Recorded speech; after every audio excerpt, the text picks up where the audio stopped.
हाँ, हेलो प्रिय छात्रों, नमस्कार। मैं बर्माद आईएएस के प्लेटफॉर्म से इंडियन पॉलिटी का आज चौथा लेक्चर में शुरू करने जा रहा हूँ। अभी तक जो हमने 3 लेक्चर पढ़ाए हैं उनमें हमने आपको बताया है कि किस प्रकार से सांविधानिक विकास की यात्रा शुरू हुई और यहाँ तक कि ईस्ट इंडिया कंपनी के काल तक पहुँची। एक बात यहाँ पर ध्यान रखिए कि मैं जो भी चीज़ें पढ़ाऊँगा वो पूरा का पूरी पॉलिटी का यानी इंडियन कॉन्स्टिट्यूशन का हिस्सा पढ़ाऊँगा। दूसरी चीज़ आप यहाँ पर देखिए कि ये 3 से 4 महीने में पूरा कोर्स मैं प्रयास करूँगा कि मैं ख़त्म कर ले जाऊँ और एक के बाद एक देता जाऊँगा, जिसमें आईएएस और पीसीएस के लिए प्री और मेन का सारा सिलेबस होगा।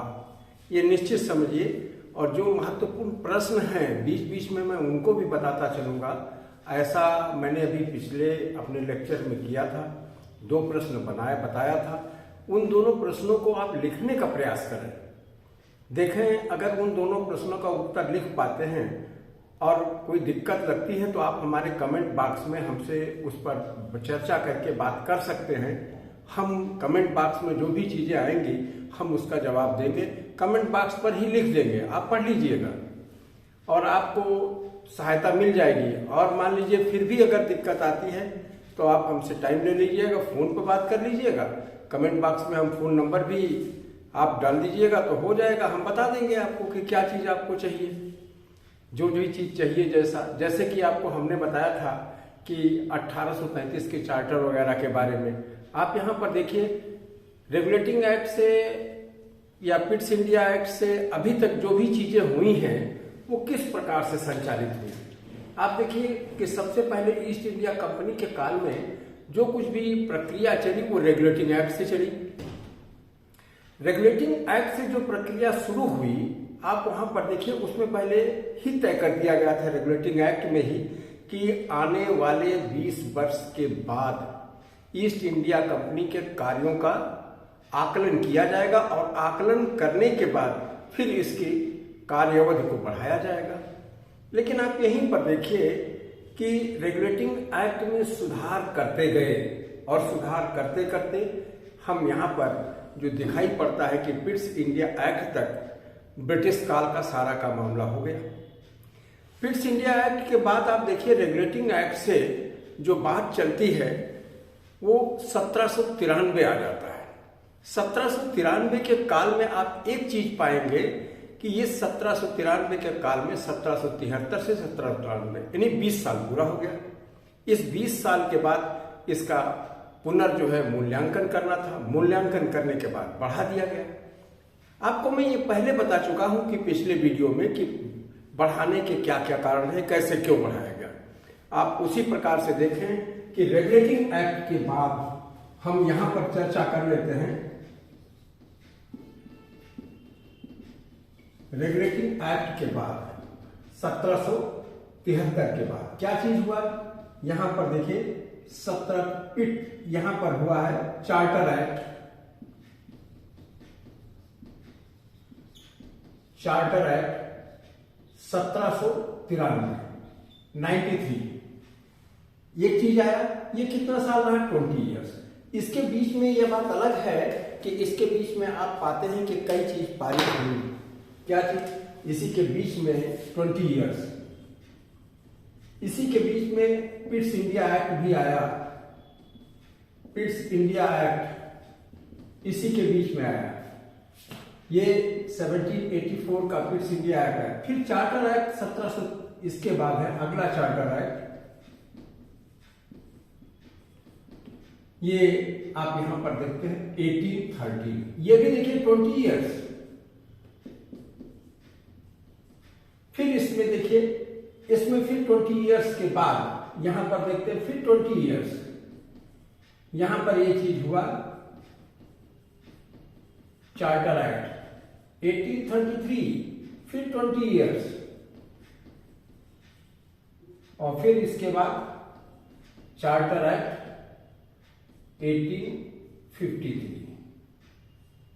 Charter act 1853। आप इस चीज को पा रहे हैं। ये 3 चार्टर एक्ट, यहाँ पर चारों चार्टर एक्ट दिखाई पड़ते हैं, एक ये और इसके बाद ये 3 चार्टर एक्ट। आपको ये तीनों के तीनों आपको यहीं पर इस चार्टर एक्ट से, इसी चार्टर एक्ट से आप देखते हैं कि जो हमने दूसरा क्वेश्चन जो संप्रभुता वाला कहा था, इन 3 चार्टर एक्ट के जरिए आप लिख पाएंगे आराम से कि 13 में क्या हुआ, 35 में क्या हुआ और 53 में क्या हुआ और रेगुलेटिंग एक्ट से कैसे अलग हुआ था। इन चीजों की बात अगर आप यहाँ पर करते जाएंगे तो आपकी बात बनेगी, निश्चित तौर पर आपकी बात बनेगी और उसको आपको बनाना ही है। ठीक है, तो आप इस चीज को देखिए कि कैसे इन सब चीजों को आपको करना है। अब आप यहां पर देखिए, इसके बाद क्या होता है, इसके बाद आपको अगली चीज दिखाई पड़ने लगती है कि क्या चीज हुआ कि ताज के अंतर्गत संवैधानिक विकास की प्रक्रिया आ गई।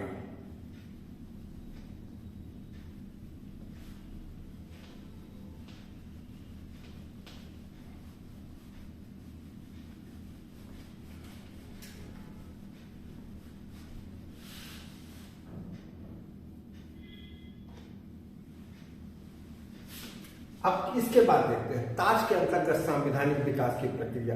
ताज के अंतर्गत संवैधानिक विकास की प्रक्रिया की अगर हम चर्चा करें तो हम पाते क्या है, ये भारत सरकार अधिनियम 1858 आ गया।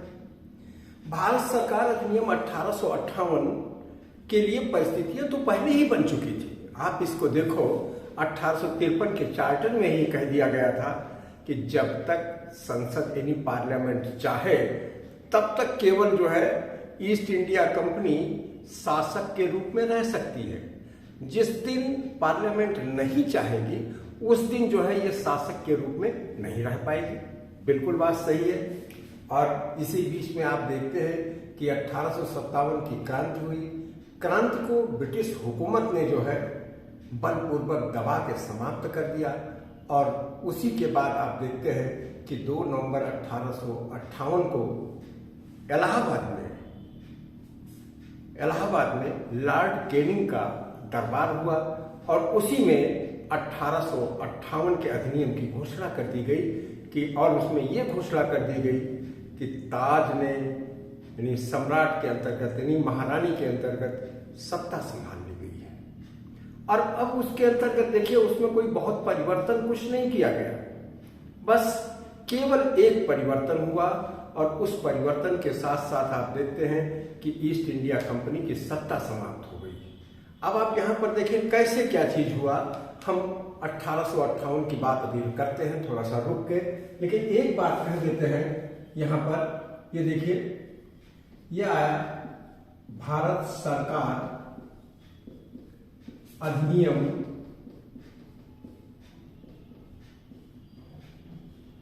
1858। यहां पर भारत सरकार अधिनियम 1858 की जो चर्चा हम कर रहे हैं उसी के साथ साथ हम यहां पर यह भी कर लेते हैं कि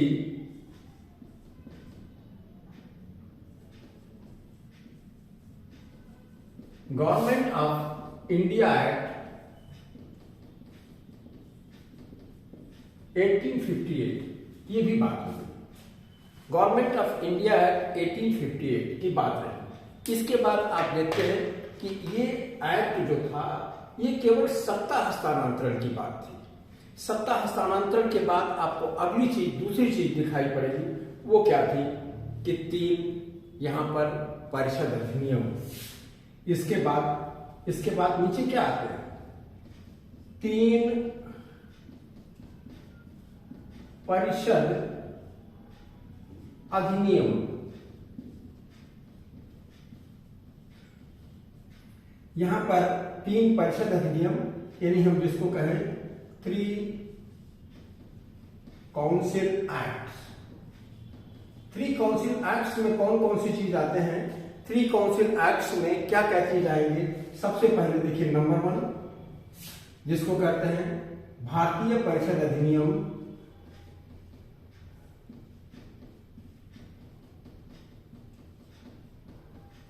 भारतीय परिषद अधिनियम ये जो हुआ जिसको हम कहें 1861। दूसरी चीज इसी के साथ साथ देखते हैं जिसको हम कहें इंडियन काउंसिल एक्ट 1861। दूसरी चीज आप यहां पर देखें कि दूसरा जो अधिनियम आया कि भारतीय परिषद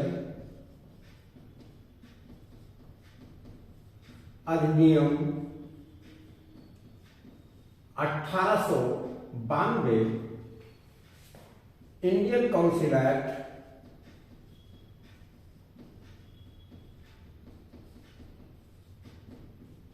1892, और फिर थर्ड आया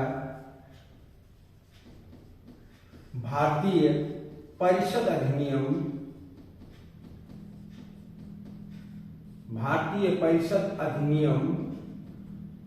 1909, यानी इंडियन काउंसिल एक्ट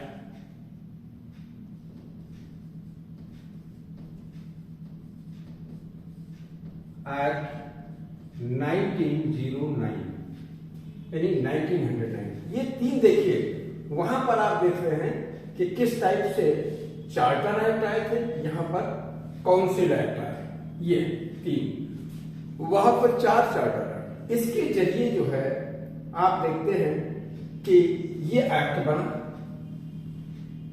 ये एक्ट बेसिस था, ये आधार था, उसी आधार पर यह सत्ता, भारत में सत्ता की स्थापना की गई। धीरे धीरे सत्ता की कि किस प्रकार से भारतीयों में सत्ता स्थापित की जाए, वो बात यहां पर हुई।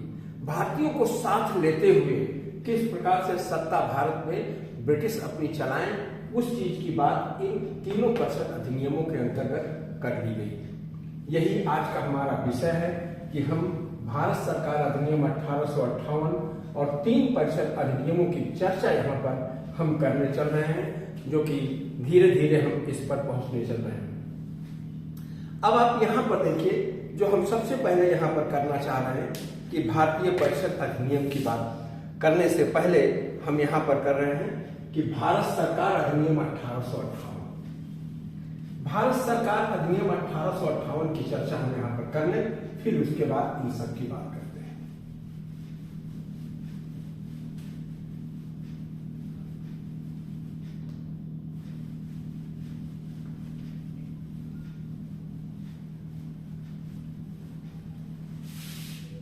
सबसे पहले आप देखिए, जब हम भारत सरकार अधिनियम 1858 की बात करते हैं तो यहां पर एक बात देखिए, ये क्या है। यहां पर आपको एक चीज ध्यान देने की जरूरत है कि ये कहा था कि जब तक पार्लियामेंट चाहे तब तक ही ये सत्ता में रह सकती है। जिस दिन पार्लियामेंट नहीं चाहेगी उसी दिन से ईस्ट इंडिया कंपनी सत्ता में नहीं रहेगी। कहने का मतलब सत्ता का अधिग्रहण कर लिया जाएगा। हुआ भी यही। आप यहां पर देखते हैं कि 2 नवंबर 1858 को ये एक्ट पास हुआ। ये एक्ट पास हुआ था, किस नाम से पास हुआ था? ये यहां पर ये एक्ट पास हुआ था, act for the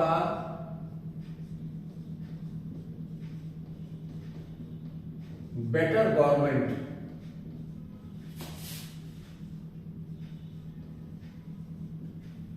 act for the better government के रूप में ये पास हुआ था। इसी को हम भारत सरकार अधिनियम, यानी जिसको कहते हैं हिंदी में तो बेहतर सरकार के लिए अधिनियम, ये इसका रूप में पास हुआ था, बेहतर सरकार के लिए अधिनियम। अब भाई बेहतरी क्या चीज थी? इसमें तो शुरू में कुछ नहीं बेहतरी थी।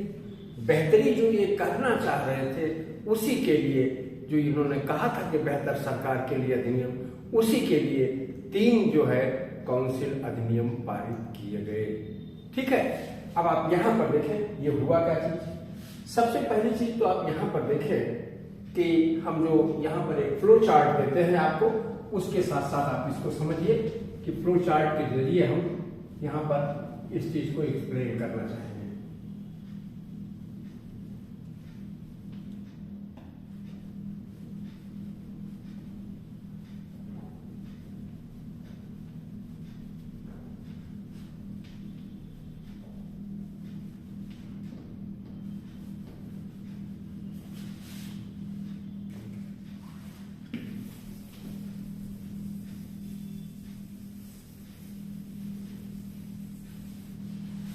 सबसे पहली चीज आप देखिए, हम यहां पर कर रहे हैं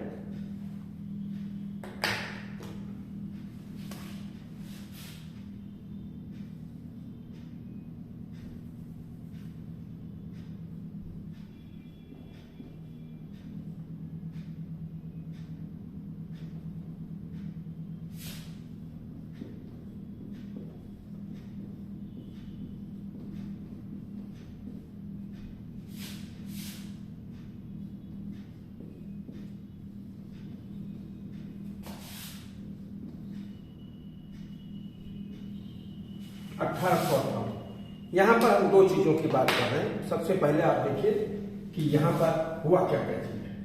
यहां पर देखिए ताज, ताज यानी जिसको कि हम इंग्लिश में कहें क्राउन,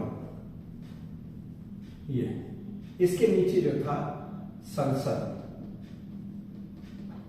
यानी पार्लियामेंट। पार्लियामेंट के बाद फिर नीचे की तरफ आप आते हैं तो यहां पर जो एक चीज मिलेगा कि जिसको भारत राज्य सचिव कहें,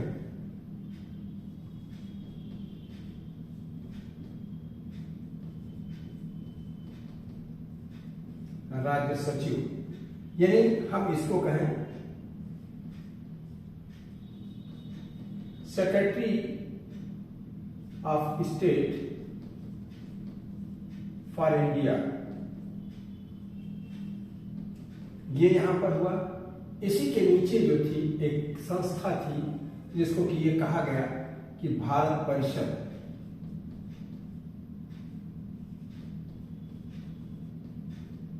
भारत परिषद या हम भारत परिषद को और चीज में कह दें कि Indian council.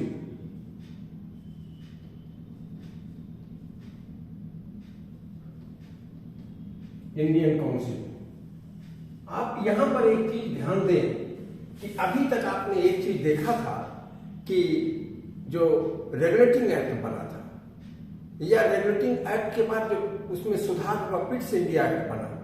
Pitt's India act के जरिए क्या कर दिया गया था, एक बना दिया गया था बोर्ड ऑफ कंट्रोल यानी नियंत्रक मंडल। उस नियंत्रक मंडल को और यहां पर उसी के साथ कोर्ट ऑफ डायरेक्टर्स था यानी जिसको कहें हम निदेशक मंडल था। निदेशक मंडल यानी कोर्ट ऑफ डायरेक्टर्स और बोर्ड ऑफ कंट्रोल अर्थात नियंत्रक मंडल, दोनों को एक में मिला दिया गया, दोनों की शक्तियां, और एक नई संस्था बनाई गई जिसको कि भारतीय परिषद कहा गया। इस भारतीय परिषद में कुल 15 सदस्य थे। इन 15 सदस्यों में सबसे पहले आप यहां पर देखें जो 15 सदस्य थे, इन 15 सदस्यों में 8 ताज के द्वारा, ये 8 ताज के द्वारा और 7 ईस्ट इंडिया कंपनी के संस्तुत पर यानी रिकमेंडेशंस पर ये इसमें नियुक्त किए जाने थे। और इनका काम क्या था, सलाहकारी। ये भारत राज्य सचिव को सलाह देते थे। भारत राज्य सचिव यहां पर देखिए कौन है, यहां पर 1858 में महारानी विक्टोरिया, महारानी की ओर से शासन चलाता था। शासन चलाने के लिए ये देखिए ये सारा का सारा जो ब्रिटेन में है उसको हमने लाल से लिख दिया है, ये ब्रिटेन। अब हम हरे से जो लिखेंगे या और कलर से, वो जो है भारत में है। क्या क्या चीज इसके नीचे है, गवर्नर जनरल। गवर्नर जनरल के नीचे जो परिषद है, ये आप जानते हो कि पहले ही 4 सदस्यीय हो चुकी थी। ये 4 सदस्यीय परिषद।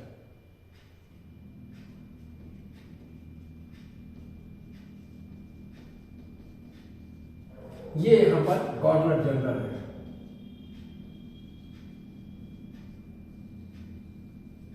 और ये उसकी जो है काउंसिल है, काउंसिल ऑफ 4 मेंबर्स। कहने का मतलब इसमें कोई परिवर्तन नहीं किया गया, कोई परिवर्तन इसमें हुआ ही नहीं, कोई परिवर्तन इसमें नहीं हुआ। और उसके साथ साथ आप यहीं पर देखिए, यही जो कुछ भी परिवर्तन हुआ यहां पर, क्योंकि सत्ता ताज के द्वारा अधिग्रहित की गई थी, इसलिए सत्ता को ताज की ओर से संभालने वाली शक्ति यहाँ पर दी गई और बाकी व्यवस्था यथावत पहले की तरीके से रखी गई। ये हुए प्रांत। यहाँ पर हम प्रांत यानी प्रोविंसेस की बात करें, ये प्रोविंसेस की बात है, ये यहाँ पर हो गई। ये 1858 का अधिनियम है।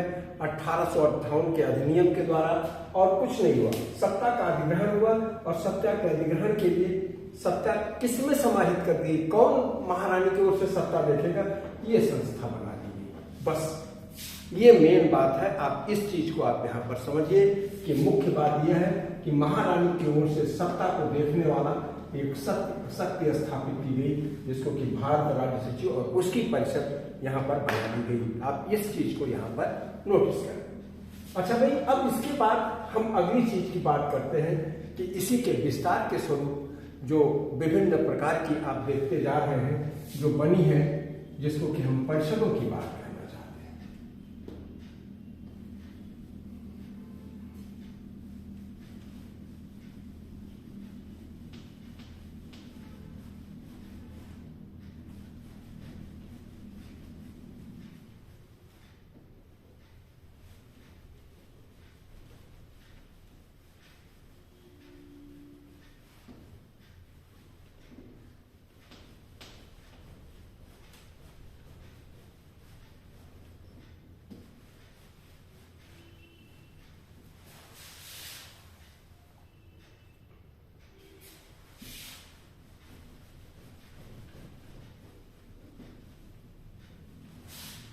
अब हम अगली चीज पर शुरू करने चल रहे हैं, जिसको कि हम कहना चाहते हैं इंडियन काउंसिल एक्ट 1861।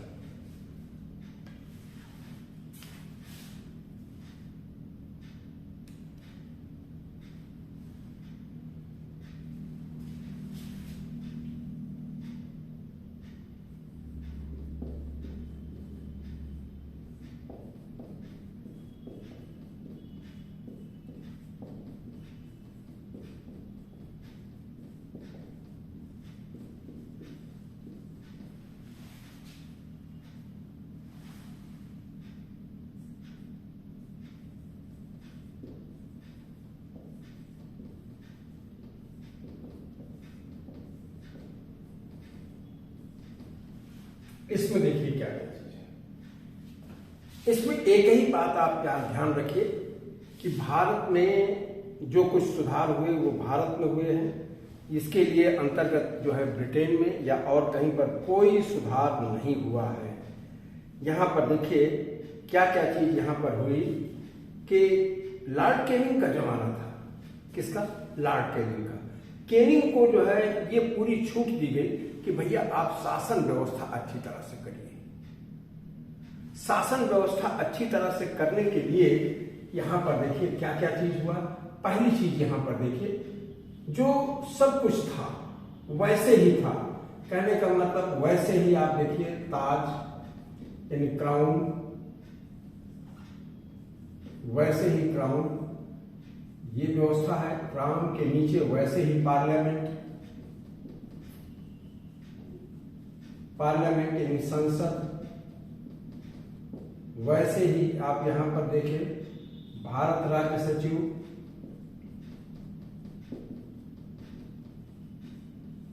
वैसे ही भारत राज्य सचिव यानी secretary for state of India, Bharat राज्य सचिव यानी secretary for state of India, वैसे ही, और वैसे ही इसकी जो है भारतीय परिषद,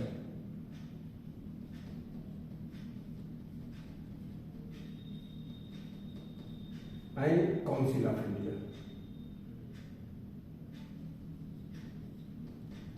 इंडिया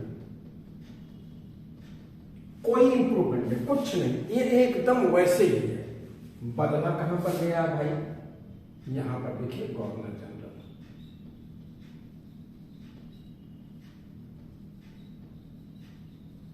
गवर्नर जनरल। ये गवर्नर जनरल की, ये जो हम यहां पर कहें गवर्नर जनरल, यानी हम जिसको कि यहां पर कह लेते हैं यहीं पर देखिए हिंदी में भी लिखते हैं।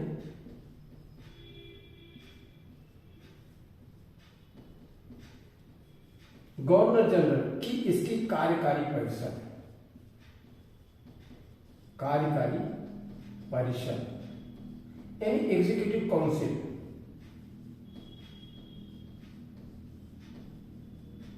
जो एग्जीक्यूटिव काउंसिल गवर्नर जनरल की बनी, इसमें क्या था? अभी तक देखा आपने कि 4 सदस्य थे, इसमें 5 सदस्य कर दिए गए, 5 सदस्य। ये 4 पहले से, यानी अब कितने होंगे? 5 सदस्य। एक चीज हो गई। ये 5वां सदस्य जो था, ये विधि प्रोफेशन का, विधि वृत्ति का यानी विधि प्रोफेशन का सदस्य था। इसके बाद आप यहीं पर देखिए एक काम किया गया कि इसको विधान परिषद बना दिया गया। विधान परिषद बनाने के लिए यहां पर किया क्या गया? एक बात आप यहां पर देखिए कि कम से कम 6 और अधिक से अधिक 10 सदस्य इसके साथ जोड़े गए। कम से कम 6 और अधिक से अधिक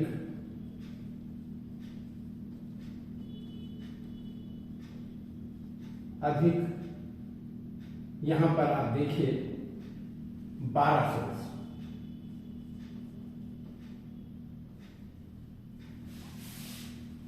ये निश्चित किया गया कि इसमें कम से कम 6 और अधिक से अधिक 12 सदस्य जो होंगे ये इसके साथ जुड़ जाएंगे। 58 के बाद आप देखते हैं कि 61 में यह तय किया गया कि कम से कम 6 अधिक से अधिक 12 सदस्य इसके साथ जुड़ जाएंगे। 5 सदस्य हो गए और इसके बाद प्रांतों में बना दी गई। प्रांतों में 2 प्रांत, ये देखिए यहां पर हुआ, ये तो है आप देख रहे हैं बंगाल में।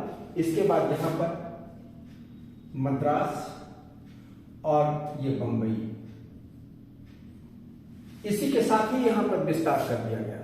लेकिन आप यहीं पर देखें कि अब जो ये यहां पर देखें मद्रास और बंबई, बंगाल में इस समय अभी तक जो है विधान परिषद की बात नहीं है, लेकिन अब यही इसी के साथ साथ बंगाल में भी विधान परिषद बनाई गई।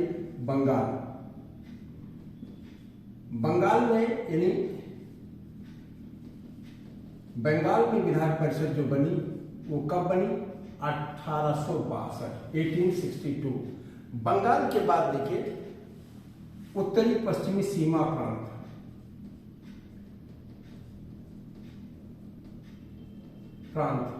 यानी नॉर्थ वेस्ट फ्रंटियर प्रोविंस, यानी जिसको प्रेजेंट यूपी हम कह रहे हैं, यूपी इसकी बात हम कर रहे हैं। ये कब बनी? आप जानते हैं कि इंडियन नेशनल कांग्रेस की स्थापना कब हुई थी? 1885 में। ये उसके 1 साल बाद बनी, इन 1886 में। तीसरी चीज आप यहां पर देखें, तीसरी चीज यहां पर आप देखें, तीसरी चीज का हमारे कहने का मतलब पंजाब में बनाया गया। पंजाब में 1857 में, पंजाब 1897, यहां पर ये विधायिकाएं बन गई।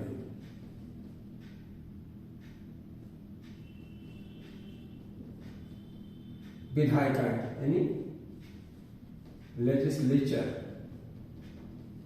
ये बन गई। ये पूरी चीज आप यहां पर देखें, ये किस तरीके से ये काम हुआ। अब यहां पर देखिए, यहां पर जो काम दिया गया था वो सबसे महत्वपूर्ण काम अभी तक तो बाकी है। यहां पर देखिए, हम यहां पर जो बताना चाह रहे हैं वो देखिए, ये है कि यहां पर जब इस चीज की बात आए, इस चीज की बात यहां पर गवर्नर जनरल ने क्या किया? विभागीय प्रणाली आरंभ की। विभागीय प्रणाली जिसको हम कहते हैं डिपार्टमेंटल सिस्टम।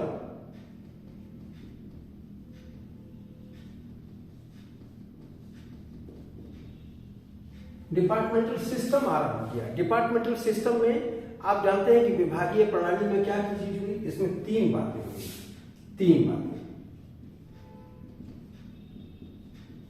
यानी थ्री थिंग्स में पहली बात कि यहां पर देखिए जो सामान्य चीजें हैं, प्रत्येक विभाग का एक प्रमुख बनाया गया और प्रमुख को उस विभाग के कार्यों के प्रति उत्तरदायी ठहरा दिया गया और वो उत्तरदायी ठहराने पर वो काम करने की उसकी शैली क्या रही। पहली चीज, तीन बातें रही, सामान्य कार्य जो है, सामान्य कार्य वो स्वयं करेगा और उसके लिए जवाबदेह होगा। दूसरी चीज आप देखिए, विशेष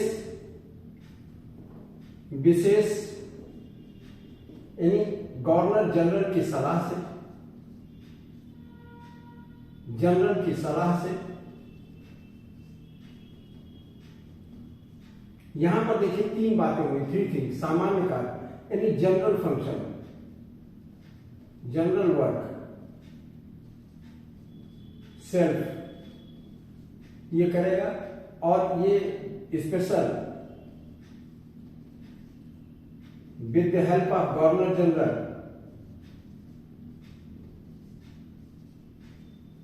और तीसरी चीज है पॉलिसी मैटर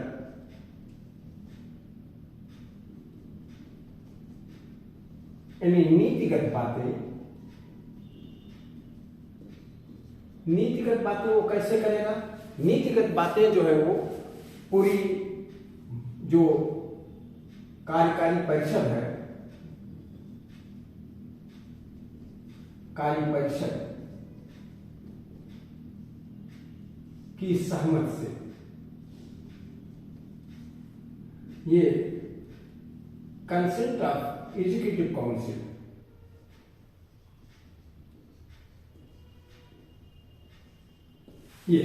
ये आप पूरी की पारी बात देखें, ये उसकी विभागीय प्रणाली की बात थी। यहां पर देखें कि एक चीज यहां पर हुई कि अगर हम इसके बाद देखें, इसमें भारतीय परिषद अधिनियम या इंडियन काउंसिल एक्ट 1861 में जो बात कही गई वो सबसे बड़ी बात ये थी कि जैसे यहाँ पर देखते हैं कि सबसे पहले एक चीज हुई कि विभागीय परिषद की स्थापना हुई, ये 5 सदस्य हो गए। दूसरी चीज विभागीय प्रणाली लाई गई और तीसरी चीज कानून बनाने के लिए एक कार्यकारी परिषद बनाई गई, ये सदस्य बन गए। अब यहाँ पर लेकिन जो कानून बनाया तो गया, लेकिन सबसे बड़ी चीज थी कि इनको प्रश्न पूछने की अनुमति नहीं थी। ये ना तो प्रश्न पूछ सकते थे, ना ही ये एक चीज और भी देखते हैं कि ना ही इन्हें सामान्य और अन्य विषयों पर प्रश्न पूछने का अधिकार नहीं था। फिर भी उसके साथ साथ दूसरी चीज यहां पर देखिए, यहां पर केवल विधि बनाने का कार्य था, विधि बनाते समय ही यहां पर ये होते थे। तीसरी चीज, एक चीज और भी हो गई कि यहां पर गवर्नर जनरल को जो है अध्यादेश जारी करने की शक्ति दी गई, वो बिना इस परिषद के, कौन सी, ये काउंसिल परिषद के गवर्नर जनरल अध्यादेश जारी कर सकता था। अब हम बात करते हैं 1858 के अधिनियम की। 1858 के अधिनियम में ये सब बातें हैं। अब 1858 के अधिनियम में कुछ नहीं, आप यहीं पर देखिए, अगर हम इसको यहां पर बदल दें 1898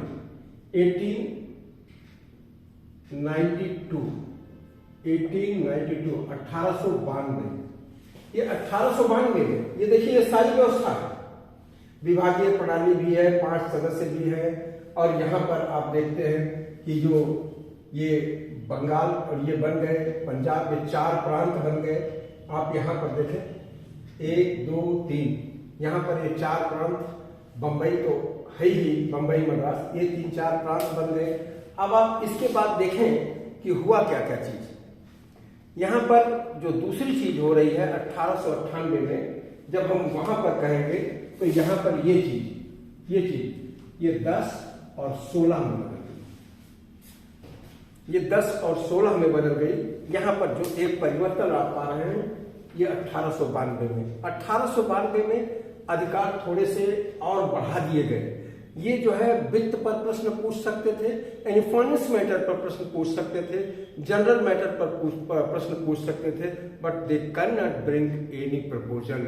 ये कोई भी प्रपोजल नहीं ला सकते थे। सबसे बड़ी चीज यहाँ पर ये थी कि 1898 के मामले में ये कोई प्रपोजल नहीं ला सकते थे और ना ही ऐसा कुछ कर सकते थे।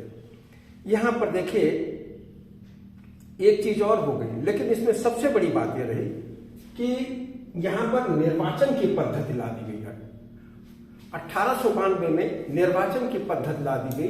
निर्वाचन की पद्धति में क्या मामला था? निर्वाचन के लिए हम सबसे बड़ी बात यहां पर देखें कि जो प्रदेश थे, प्रदेशों में यानी प्रदेश यानी प्रोविंसेस में क्या चीज थी? एक चीज थी कि प्रोविंसेस के सदस्यों को जो चुनते थे वो 4 लोग होते थे। एक नगर पालिका के सदस्य, दूसरी चीज होते थे जिला बोर्ड के सदस्य।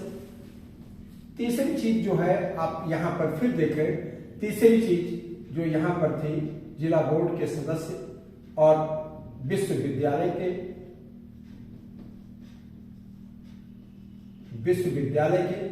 के जो एग्जीक्यूटिव बॉडी थी वो चुनती थी। और चौथी थी कि जिसको हम चेंबर ऑफ कॉमर्स कहें, ये यहाँ का, ये लोग मिलकर के चारों प्रदेशों के सदस्यों को चुनते थे। चारों प्रदेशों के सदस्य मिलकर के ये 10 से 16 के जो सदस्य हैं ये 1892 के सदस्यों को चुनते थे। इसमें से ये चारों प्रदेशों वाले और ये 5 सदस्य होते थे। इसमें से 5 सदस्य कैसे होते थे? 5 सदस्य चुने जाते थे और 5 सदस्य मनोनीत होते थे। गवर्नर जनरल को मनोनीत करता था। इन 5 सदस्यों को एक सदस्य, हर प्रदेश का सदस्य एक सदस्य चुनता था और एक सदस्य चुना जाता था कलकत्ता के चेंबर ऑफ कॉमर्स से। कलकत्ता का चेंबर ऑफ कॉमर्स चुनता था और इस प्रकार इनको जो है 1898 के अंतर्गत एक नई व्यवस्था के अंतर्गत स्थापित कर दिया गया। अब दूसरी चीज देखिए, अभी तक प्रश्न पूछने का यहां पर नहीं था। अब ये वित्त के मामलों में अपना राय दे सकते थे, बजट के मामले में राय दे सकते थे, 6 दिन की नोटिस देकर के सवाल पूछ सकते थे। किससे पूछ सकते थे? सामान्य विषयों पर सवाल पूछ सकते थे। अब इसी के साथ साथ देखिए कि सामान्य विषयों पर सवाल पूछते थे। यही अधिकार इन लोगों का बढ़ा दिया गया। ये 1898 का था। 1898 क्यों आया था? क्योंकि आप यहां पर देखते हैं कि ईस्ट इंडिया ब्रिटिश सरकार पर जो बन गई थी इंडियन नेशनल कांग्रेस 1885 में, उसका दबाव था। बराबर वो डिमांड कर रहे थे कि संख्या बढ़ाई जाए। अब 1898 के बाद ये जो तीसरा चरण हुआ, जिसको कि हम ये कहते हैं कि इंडियन काउंसिल एक्ट 1909, ये 1909 हम यहां पर कहें, पहली चीज क्या थी? 1861, फिर यहां पर देखिए, यहां पर भी 1861, फिर ये तीसरा 1909 में क्या हुआ? 1909 में और कुछ नहीं, यही जो संख्या थी ये बढ़ा दी गई। यहां पर चेंज किया गया, और यहां पर चेंज किया गया। सदस्यों की संख्या बढ़ाई गई, इनके कुछ अधिकार बढ़ाए गए, और एक जो है सबसे बड़ी चीज थी, पृथक निर्वाचक मंडल लाया गया। और 1909 में कुछ नहीं किया गया है। इसके अलावा आप निश्चित तौर पर समझिए कि यहां पर क्या हुआ कि जैसे 1909 की बात अगर हम करें, 1909 की हम यहीं पर लिखते हैं। 1909 में क्या हुआ? यहां पर जो सदस्य बने, यहां पर देखिए, जो ये यहां पर है, यहां पर अगर हम इसी चीज की बात करें तो 1909 में क्या हुए? इनके सदस्यों की संख्या जो बढ़ा करके यहां पर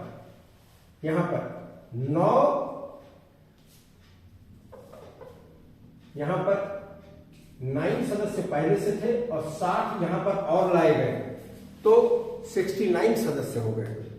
69 सदस्य हो गए। यहां पर 9 सदस्यों में कौन थे? एक गवर्नर जनरल था, एक विशेष सदस्य, एक विशेष प्रतिनिधि था, इसकी कार्यकारिणी में, और 7 सदस्य कार्यकारिणी के सदस्य इस समय तक हो चुके थे। ये 9 हो गए थे और 60 सदस्य और लिए गए, जिसमें कि आप यहाँ पर देखिए मनोनीत और 20 प्रकार के सदस्य थे। यहाँ पर इसकी बहुत ज्यादा जरूरत नहीं है। ये जो आपकी परीक्षा में आता है, एक ही चीज आता है इसका महत्व, कि किस प्रकार से आप यहाँ पर देखते हैं, किस प्रकार से जो है यहाँ पर पृथक्करण की बात रखी गई, सांप्रदायिक प्रतिनिधित्व की बात रखी गई। सांप्रदायिक प्रतिनिधित्व की बात रखना, यही 1909 के अधिनियम की खास बात है। 1909 का अधिनियम 2 बातों की वजह से आया था। पहली बात तो ये देखिए, 1907 में कांग्रेस की बैठक सूरत में हुई, जिसमें कि कांग्रेस के नरमपंथी और गर्मपंथी अलग अलग हो गए। कहने का मतलब मॉडरेट और रिवोल्यूशनरीज ये अलग अलग हो गए दोनों। और दूसरी चीज, उसकी वजह से रिवोल्यूशनरीज को तो जेल में डाल दिया। अब मॉडरेट्स को सेटिस्फाई करना था, इसलिए जो है 1909 का अधिनियम बना करके और उसमें विस्तार किया गया, विधायिकाओं को उसमें एडजस्ट कर दिया गया। ये इसका पर्पज था और कुछ नहीं था। दूसरी चीज आप यहां पर देखिए, 1906 में मुस्लिम लीग बनी थी। मुस्लिम लीग भी यह डिमांड कर रही थी कि उसको अलग प्रतिनिधित्व दिया जाए, सांप्रदायिक प्रतिनिधित्व। यद्यपि यह उकसाया अंग्रेजों ने ही था, लेकिन मुस्लिम लीग की डिमांड थी। मुस्लिम लीग को भी संतुष्ट करना था, इसलिए उनको सीट बढ़ा करके कांग्रेस को दे दिया और मुस्लिम लीग को अलग प्रतिनिधित्व दे दिया। और इसी के साथ साथ आप देखते हैं कि 1909 का अधिनियम जो है कुछ विशेष ना करके खाली ये किया कि कांग्रेस को समाप्त करने की एक प्रक्रिया के रूप में आया, लेकिन वास्तव में ऐसा हो न सका। हम यहीं पर इस क्लास को रोकना चाहेंगे और अगले बार के लिए हम फिर मिलेंगे और अगले बार हम 1919 का अधिनियम बताना चाहेंगे पूरा का पूरा आपको, क्योंकि वो 1919 का अधिनियम और 1935 का अधिनियम, ये आप यहां पर देखिए, चाहे प्री की बात हो चाहे मेन की बात हो, काफी महत्वपूर्ण है। आप आईएएस में देखें या पीसीएस में देखें, ये कोर पॉइंट होता है। जनरली इससे क्वेश्चन पूछा जाता है। जैसे कि देखिए, अभी पिछली बार पूछा था कि महिलाओं का प्रतिनिधित्व कब शुरू हुआ, एकदम घुमा दिया 1900। तो इसी टाइप से जो question regulating act, fits India act या इधर से जो भी कुछ क्वेश्चन बनते हैं, उन सब चीजों को कर रहे हैं। फिर उसके बाद जब हम इस टॉपिक को पूरा करेंगे तब भी चर्चा करेंगे। लेकिन अब इस टॉपिक में अगर देखें तो यहां से एक चीज कहें कि एक प्रश्न आप जरूर लिखिएगा, भारत में सांप्रदायिक विभाजन के लिए भारतीय परिषद अधिनियम 1909 कहां तक जिम्मेदार है। आप इस चीज को अपने साथ लिख सकते हैं, किताबों का भी महत्व साथ ले सकते हैं। हमारे लेक्चर को सुनिए और लिखिए। दिक्कत लगती है कमेंट बॉक्स में करिए, और तो हम फोन नंबर देते हैं, उस फोन नंबर पर बात करके हमसे अगर राय लेना चाहते हैं कि कैसे लिखें वो भी करिए। लेकिन प्रश्न जरूर लिखिए, प्रश्न लिखना ही आपकी सफलता के लिए जरूरी है। ये हम आपकी सफलता की शुभकामना करते हुए यहीं पर इस क्लास को पूरा करते हैं। धन्यवाद। फिर अगले लेक्चर में मिलते हैं जल्दी ही।